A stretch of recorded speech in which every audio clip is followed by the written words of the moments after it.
Continuing on now with part two, there are laws that protect journalists as well because journalists are very vulnerable.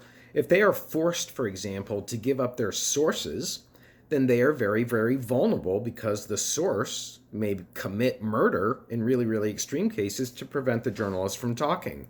So we actually have laws across the country that protect journalists' ability to keep their sources confidential, to keep them anonymous. Those laws, as a group of laws, are called shield laws, like holding a shield against the big bad government arresting you. And we have a Pennsylvania shield law. You can Google it and look up the text right there. Now, it doesn't mean that reporters have not been jailed. Actually, some reporters from as prestigious newspapers as the New York Times have been jailed over the years. But generally speaking, a reporter's right to keep that source confidential in the public interest, right? Because we want that information to become, if somebody is afraid of losing their life in government or in a company because if they expose corruption, they may get murdered, they're not going to report that unless they can report it and remain anonymous. And that's why we need that to function in American democracy. All right, now I'd like to move on to the subject of obscenity. And obscenity is just a very, very strange situation here in the United States. I travel all over the world. I teach a class called Comparative Media. If you're interested in it, I'm teaching it in the fall as CMST 410 online, but I'm also teaching it in Mexico next summer where I taught it this summer. It's called Comparative Media. We look at content across the world, and you will see what we consider to be obscene content, which is never allowed by law. You will see that in content across the world. You'll see a French film, you'll see a French TV show where it's just natural. People come in, there's a husband and wife, for example, they make love, they take their clothes off. Now, you don't get graphic close-ups, but it's just a different situation than what we have here in the US. And there are various reasons for that, but let's get into how difficult that path has been for people to judge when they see obscene content. So, the first court case that I want to talk about is Roth versus the US. So Roth was a person who was selling sexually explicit books. And he was actually convicted not for producing the content in those books, but for mailing those books through the U.S. Postal Service. This court case tried to come up with what would be considered to be obscene material to begin with. How do you define it? It developed a three-part test. First of all, the standard for considering material obscene is set by the individual community standards, but using an average person. And that's very important. Individual community standards. So what may be considered foul speech, obscene speech in New York City is going to be very different than Ames, Iowa, which you would expect to be more conservative. The same with showing people's body parts. So that's standard number one. Standard number two is the work must be taken as a whole when you're trying to figure if it's obscene. There's one naked scene, but yet the rest of it is involving poetry reading, is involving a serious plot structure, but just that one tiny piece. So the whole thing is looked at when applying the obscenity standard. And then also the work must appeal to, and here's a new word for you, I think, the work must be proven to appeal to prurient interests. That's P-R-U-R-I-E-N-T, prurient interests. It's like unusual desire, almost a perverted desire is what that's seeking to suggest. Okay, so the courts have been trying to apply that. It's difficult, right? When you're showing body parts of somebody who lives topless in Africa because that's their native tribal custom, how is that any different from showing a mother who's breastfeeding a baby, any different from showing a female who's naked when she gets in the shower as part of the plot? It's very difficult to sort that through with this test. So there was another case that came up. This one was Miller versus California. And Miller versus California added two key points saying that child pornography is flat out completely illegal all the time to be broadcast.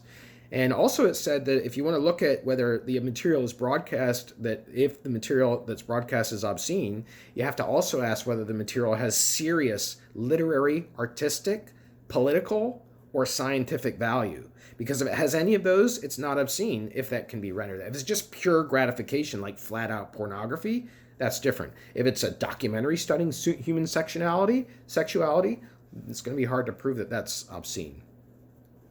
All right, so there is a distinguishing feature here that's come out of the law, and it says that obscenity is illegal all the time, but indecency, That's something else. Indecency is a relative term, and you can broadcast indecent content from 6 at night till 6 in the morning. That's known as a safe harbor, when broadcasters can get a little bit more risque, and they can broadcast during that time period. They can use words like damn and bitch and hell, and that gets a little bit looser. That's in the indecent period. All right, so I just want to comment before we leave this subject that our obscenity law, in my view, is very, very silly, and that's because it actually creates what it's designed to prevent, and that is you want to prevent people from fixating on sexual urges and really getting graphic depictions of people's body parts and very private sexual activities. You want to prevent that. But when you have our obscenity laws like we do, the media are constantly presenting puzzles through bleeping out words, through putting black bars across people's body parts, even while you have a show like Naked and Afraid on TV. And so what happens is that serves as a puzzle, inviting the audience member to picture what it is that's being hidden. So you're actually more exposed to the profanity, the obscenity, trying to figure out what the F word is, which is not hard, than you would be if it just aired. I have publications in this area, so I feel legit in bringing this up.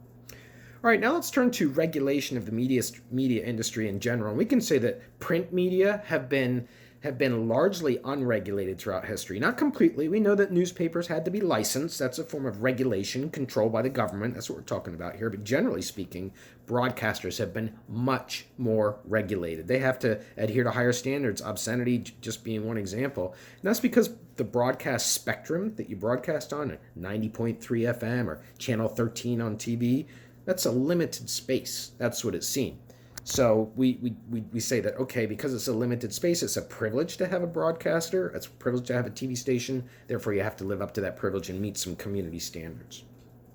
Let's go on to some other areas of the law, the next one being copyright and fair use. This law has changed over the years. We've got 3 laws there. Basically, you can't steal work from other people, especially artists who make their living on their work being heard and played on radio stations. Even if you have a jukebox in a restaurant, you have to pay a license fee because your jukebox is helping drive customers into the store. So artists, they don't want to work for free to bring people into the restaurant because of their music, so we have laws that protect that. One is the 1998 Copyright Extension Act, and that protects a person's creation for 70 years after a person's death. Unless it's a company, then that work is protected for 95 years. So you create a TV show on your own, the Seinfeld show, that copyright is protected for 70 years after Jerry Seinfeld passes away. Then we also have the 1998 Digital Millennium Copyright Act, and that basically said that you're allowed to download stuff and you're allowed to make one copy for your own personal use. That's not illegal. But as soon as you start sharing it, as soon as you start selling it, as soon as you start doing anything that uses that for profit making, the Digital Millennium Copyright Act doesn't cover that. All right, let's talk about the rise and fall of regulation in a sense. Broadcast media, though they are more regulated than print media, they have had a lessening of regulation over the years. They used to have a lot more regulation when there was no internet, there was no cable, there was no satellite to compete with radio and TV. But we still have regulation. For example, radio stations have to give their station identification at the top of the hour, 90.3 WESS. So there are still regulations, but there are less today. One of the regulations that's been stripped away is bigger companies can own more radio stations now, like the iHeartMedia company that owns a ton of radio stations in the Lehigh Valley. So regulation has changed in that way. Another area of law is mandating fairness on the air, especially during political times.